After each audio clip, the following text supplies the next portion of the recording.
Hi everyone, I'm Sunny and you're watching the premiere video of my new channel, Sunny Preps. I started prepping last fall and I thought it would be interesting to start a YouTube channel and to join this fantastic community of online YouTube preppers and homesteaders so that I can share the things that I discover, so that I can share the disasters that I have and the mistakes that I make, and hopefully you can help me celebrate my successes and teach me things. When you see me doing something wrong, please definitely comment and let me know how you suggest to do it. You know, I'm sure I'll get 50 different suggestions about things and I'll have to pick which one I want to try this time, but I definitely want to get knowledge from a group of really experienced people, and I know you guys are. So welcome to my porch, and pull up a chair and have some coffee and we'll get into this. What got me started prepping? So I woke up one morning and I didn't have any water. Of course, the first thing I did was check to make sure I had paid the water bill, and I had. So I called the company and they said, oh yeah, there's a water main break around the corner from your house, so we don't know how long it's going to be out. Well, my daughter and I both needed to go to work, and we didn't have water to shower, we didn't have water to flush the toilet, and we didn't have water to brush our teeth. Now, I did finally find half a bottle of water in the fridge, and we could use that to brush our teeth. But we had to go ahead and go get ready for work. I didn't have time to go get more water before I went to work. I got coffee. I didn't have time to go get water before I went to work. So I had to get coffee along the way, and did not have a shower that morning. So it was very interesting. And I realized that my grandmother, who was always prepared for everything, would not be proud. So I started to think, what would Nana do? And I really admire my grandmother. So now I want to live by the idea of what would Nana do? How would Nana handle this? So I did get some rain barrels, and I got what I call carboys. They're big jugs, and these are specifically designed to hold drinking water. They're 7.5 gallons. They're big. And I got a few things like that, set a few things aside. And I mentioned to my dad that I had bought rain barrels and what I was doing to prepare and make sure I had water on site in case we had another water main break. And he said, really? Well, since you're thinking ahead on that, I think you should look at some other information. So he sent me links to Mike Maloney and his website, goldsilver.com. He has a series of videos called The Hidden Secrets of Money. There are 10 episodes now. I suggest you start with episode 1 and watch all 10 of them, but they're long, so you know, don't spend your whole weekend binge watching. Give yourself some time to finish them. But they are very interesting and informative about the history of money, real money versus fiat money, and how governments throughout history, since the beginning of civilization, have used and misused their money and the people's money, and have usually, anytime it was a fiat currency, which is just by command of the leader at the time and not actually backed by a real real asset like gold or silver or even seashells or something, you know, as something real that has real value to the people, even though the government doesn't say that it's valuable, you know. So fiat currency, every time a government has established a fiat currency, it has eventually become completely worthless. And the United States has fiat currency right now. It is not backed by anything. I didn't know that. I thought it was still the way it was, you know, in the mid-century, or the mid 20th century, where it was at least partially backed by gold. And it's not now. It's completely taken off. I did not realize that. I think a lot of people don't realize that. I mean, I was fairly well educated, just not about money. So Mike Mullany really opened my eyes. And then my dad sent me a link to Lynette Zhang, one of her YouTube videos. And she talks about how everyone should have at least some precious metals in their investment strategy, because precious metals hold their value through any economic turmoil that goes on. And that makes a lot of sense to me, because throughout history, as Mike Mullany had said, precious metals have maintained value. They go up and down on the stock market too, and there's a lot of reasons for that, but they maintain their value throughout history. You know, whatever amount of gold you used to need to build a house, it's pretty much equivalent to the amount of gold you would need to build a house now, in terms of the fiat currency of the time. So gold and silver holds its value. But then something else Lynette Zhang does really caught my interest. She has an urban food forest, because she recommends everybody not only have some store of wealth to get you through hard times, you also are able to take care of yourself through hard times by growing your own food, having a store of what you need, having a water supply either stocked up or available naturally, and have a community that helps support you, that you can count on, so that you're not just trying to do everything alone.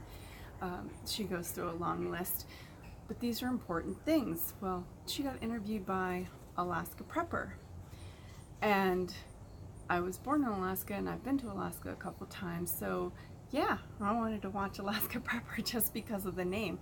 And I've really enjoyed his channel, because he teaches just, you might even say mundane but valuable things.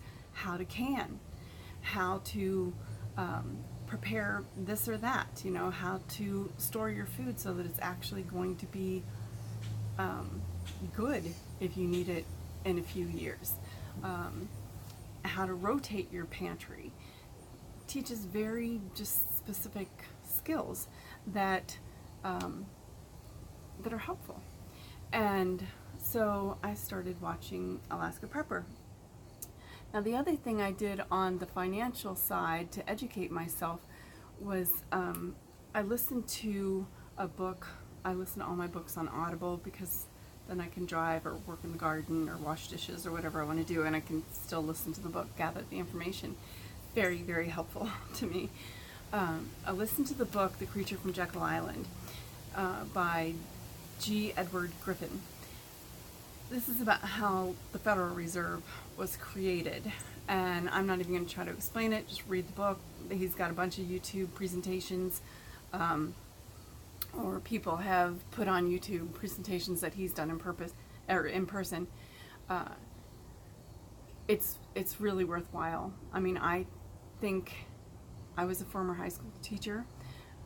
I taught biology, but I really think The Creature from Jekyll Island should be required reading for every high school student. People should know what they're getting into when they come out into the world and start working, you know, making money and investing money and spending their money. They need to know where our system came from, how it works, and what we need to do. The Creature from Jekyll Island. Now, there's also a documentary that I found on YouTube. I'm sure there are other places to find it. It's produced by Brighter Day Productions and a reporter named Bill Still, and it is called Jekyll Island: The Truth Behind the Federal Reserve. It's just very informative, and I recommend everybody watch that. So back to Alaska Prepper. So he started talking. He also shares information. Aside from doing things, he shares information that he finds online. And he started talking about an EMP. He may have even interviewed somebody that knew about EMPs. And I also have listened to The Reluctant Prepper, which actually sounds like a perfect title for me, but it was already taken. Reluctant Preppers. And they definitely interviewed, I believe it was Arthur Bradley, who is an EMP expert for NASA. I mean, this is exactly what he studies. Oh my goodness, a blue jay, a beautiful blue jay just flew into my tree. It's gorgeous. I know if I try to turn the camera around, he's going to fly away, but I don't see blue jays here very often. Anyway, I kind of heard of an EMP one time before, and my son explained it to me a little bit, but I thought it was, I heard about it in a movie with terrorists in London trying to shut down a banking system so they could rob the bank. So I really didn't take EMPs very seriously at all. But when I realized that people like Dr. Bradley were studying EMPs and what could their effect be, and then also studying coronal mass ejections and what their effect could be, and then I learned about the Carrington effect, which happened in the 1800s, which had some effect on the country, but we really weren't reliant on electricity at that time, so it didn't have a huge effect on the country. If that same thing happened now, I think it would be a much bigger impact. So that made me think of times that I've had to live without electricity, without having a coronal mass projection, without having an EMP. And I lived in New York when they had the great blackout of the Northeast in 2003. I went back and looked up on Wikipedia exactly what caused it, because I've heard rumors of this and that, and it's Wikipedia, so, take it with a grain of salt, who knows. But parts of Michigan, Ohio, New York, Pennsylvania, New Jersey, Massachusetts, Connecticut, Maryland, Vermont, and Ontario lost power for as long as 2 weeks. Parts of Amtrak were completely shut down because they didn't have any electrical system. Commuter rail services were shut down. A lot of municipalities were required to issue boil water advisories because they couldn't really guarantee that their water was being treated properly without electricity. Cell service was interrupted. A lot of times it was from the overloading of the mobile networks, but many major network providers could not restore power could not restore service until the power was restored. Now all that was caused, people lost freezerfuls of food. They lost a week or two of work because even, places of work were closed down. There was a huge economic impact and a huge impact on individuals. And why? Why did that happen, you ask? Let me tell you. There was a software bug in the alarm system in the control room of First Energy, which I believe it happened in Akron, and it rendered operators unaware of the need to redistribute the load after overloaded transmission lines drooped into the foliage. What? Power lines drooped into foliage, and it caused people to be out of power for 2 weeks.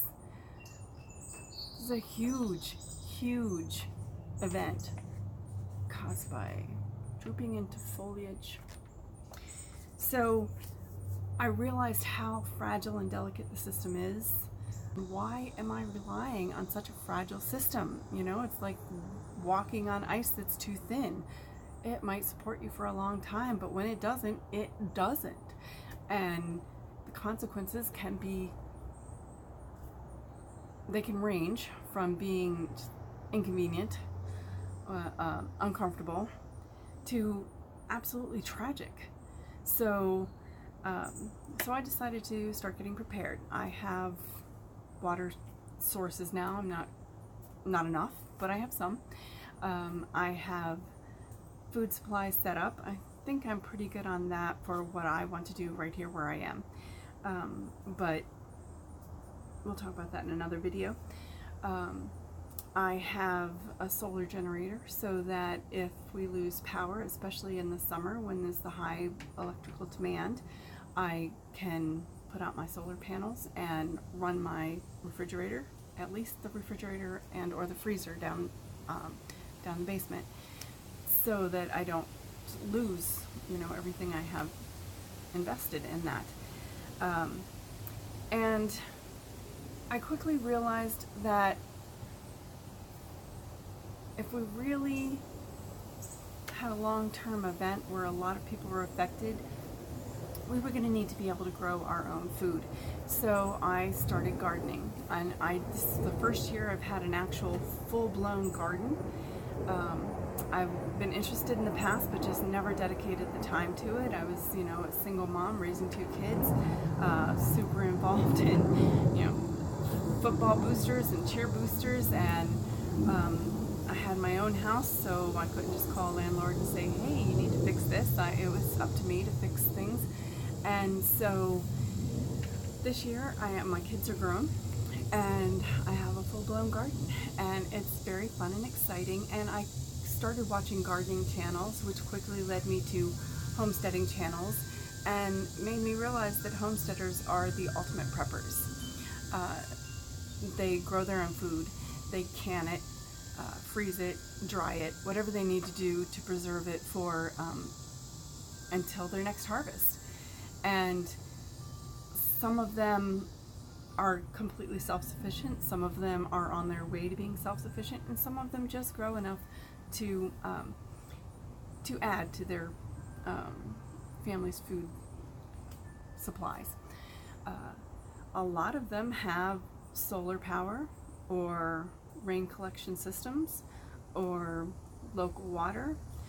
People that live out in the country have wells and septic systems, so they don't have to rely on public utilities.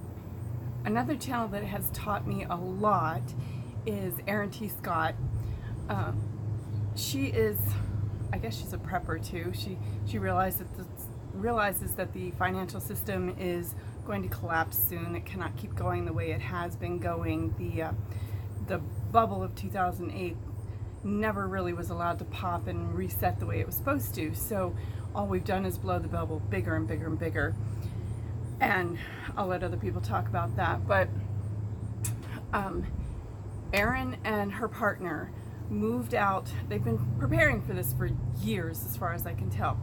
But 6 months ago, actually a little bit more than 6 months ago now, I think it was in January, they bought several acres of raw land and they moved out to it. And within 6 months, they had built a house, they had installed solar, they had installed a rain catchment system. So they are completely off grid, off the water, you know, services, off the electric services, none of that. They built the house, installed the solar, installed the rain catchment, and built their farm. They have gardens planted and growing, and they're harvesting and canning, you know, in 6 months. And then they have birds. They have chickens, ducks, turkeys. I think they have all that stuff. I know they have chickens and turkeys, and they'll be planning to get more things along the way. But I am so impressed with Erin and her ability to, I mean, this girl can make anything. She made her own wood stove. She made her own solar water heater. She made a wood stove to include a water jacket of some sort. I think I understand it, but I will get more details on it later, so that the wood stove also works as a water heater for their shower. And I'm just really impressed by what she's been able to do. And the chainsaw sawmill, I saw other people do it, and she just got bored one week and made her own and practiced on how to use it until she got good at it. So I really enjoy watching her and what they're up to on their homestead and how they're improving just this raw land. Now, I don't think I'm ever going to do that, you know. I don't have those skills, all of those skills. I've learned some of them, and I just work a little differently.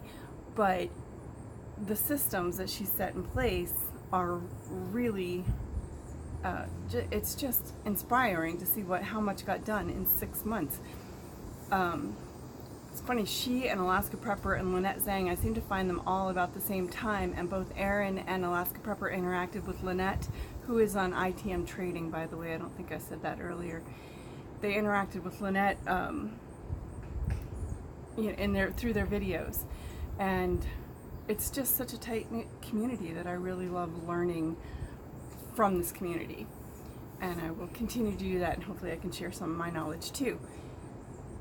So I've gotten really interested in a lot of homesteading channels and farming channels, and I'll talk more about those when I talk about my garden.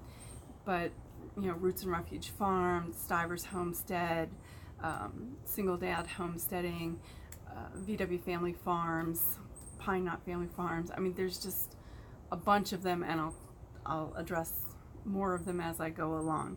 And so that's what I've done to prepare so far. I have some water systems in place. I have some food stocked up. I've changed my investment strategies. So I have to move my notes further away because I'm not putting on my glasses. I've changed my investment strategies. I've started a garden, realized that homesteaders are the ultimate preppers, so I have homesteading in my future to some extent. I may never own goats or a cow, but chickens, I see chickens in my future. I like the aquaponics with the fish, supporting the plants supporting the fish, and it goes through an enclosed cycle. We'll discuss all those in upcoming videos, but my next prepper challenge, and really it's not necessarily a prepper challenge, it's a personal life challenge, to be in good health, to be fit, to get fit. I had a hip replacement last fall, and I finally feel like I am back from that. So whether it's to bug out in an SHTF situation, whether it's to walk a long way if your car breaks down, or whether it's just to be able to work around the house, in the garden, and hauling a 7.5 gallon container of water up the stairs. It's really, really heavy. I want to get more fit. And so I am, well, actually, I did this about a week ago, and I never got it edited and released. So I've already been on my keto diet for almost a week, I think 6 days, and I have lost, let me think, 8 pounds. And so I want to take you on that journey with me, as I learn what I'm supposed to eat, what I'm not. I ate what I thought was so healthy yesterday. Peppers. I had buffalo chicken dip. So it's chicken, and it's ranch dressing, and it's cream cheese, and it's buffalo sauce, and all this is allowed on the keto diet. There's small carbs. And then instead of eating it on tortillas or crackers or things like that, or pita chips, I think is a really good one, I put it on wedges, whatever you call it, scoops of bell pepper. Well, bell pepper has quite a few carbs in it, not calories necessarily, but it's all the calories that are in it are carbs. And so I was off for the day. I still feel like I did pretty good. But veggies of all sorts are definitely going to be in my sustaining diet. My problem was not that I ate too many bell peppers or too many carrots or even too much corn or peas, which are all things that have carbs in them. My problem is sweets and the candy and junk food. So I'm not going to worry too much about the peppers. But while I'm trying to stay in ketosis and lose weight quickly, I'll try to avoid it. So that's my first prepper thing that I want to share with you guys. So I'm going to be taking you on that journey. And so as I sign off, I want to share with you why I picked the name that I picked for my channel, Sunny Preps, because the time to make hay is when the sun shines. The time to fix the roof is when it's not raining, because the time to prepare for bad times is when times are good. If we set a little bit aside from our money and from our efforts and from the things that we've produced when times are good, they'll help us get through times that are bad. We call this prepper now, but traditionally it was just life. You know, every good farmer or gardener or self-sustaining person throughout history, before they had, you know, municipal water systems and municipal sewer systems and electrical systems, they grew their harvest. They harvested a few times a year, because you can harvest more than just once, but the big harvest is in the summer and the fall, and you put that aside for a year. If you're smart and able, hopefully, you can put aside more than a year, because next year you might not have a great harvest, and you might rely on the stuff you had from 2 years ago to get you through. It's just common sense. So I heard someone say one time that, and they didn't say it in direct words, but they implied that they started prepping and they just felt like they needed to get this done now. They needed to be self-sufficient. They needed to be off-grid. They needed to have all of their food for their family, just all of it now, you know, and it was coming from fear, and it was actually encouraging more fear for them. And I don't want to come at it from that angle. I want to come at it from the angle that I'm relieving fear, because there have been times in my life where I was afraid to go to the mailbox because I didn't have the resources to pay the bills that I knew were going to be in there. And now that I have the resources to pay the bills, I'm no longer afraid to go to the mailbox. I still hate paying bills, don't get me wrong. It's still annoying and inconvenient, and I have things I'd rather do with that money than pay some of the bills that I have. But I'm not afraid of the mailbox anymore. And I have lived in tornado-prone areas in housing that was not safe for a tornado. So the weather always scared me when it got bad.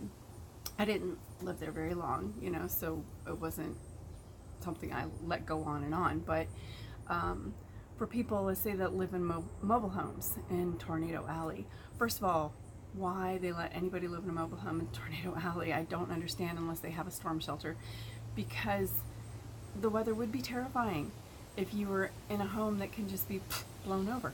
And even in a good sturdy home, you feel better. It's going to have to be more of a direct hit, more of, you know, a higher level of winds if you're in a good sturdy home. But even in that, if you have a storm shelter in that home, I can't speak for everybody, but I would be a lot more comfortable as bad weather approaches if I have a storm shelter for myself and my family built into our home. And even the community, you know, you invite your neighbors to come into the storm shelter with you. So being prepared, I think, relieves fear instead of creating it or even being caused by it. Things are going to happen, whether we want to focus on them or not. Things are going to happen. And I do believe that in our lives, we either attract to us or create the things that we focus on.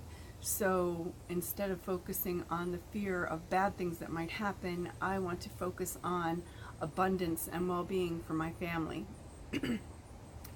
through all things, through whatever happens to us. And there's always going to be something that can completely blindside you and that you won't be prepared for. But if you're prepared for the small things, you're a little bit more prepared for the big things. My mural is going to take over here.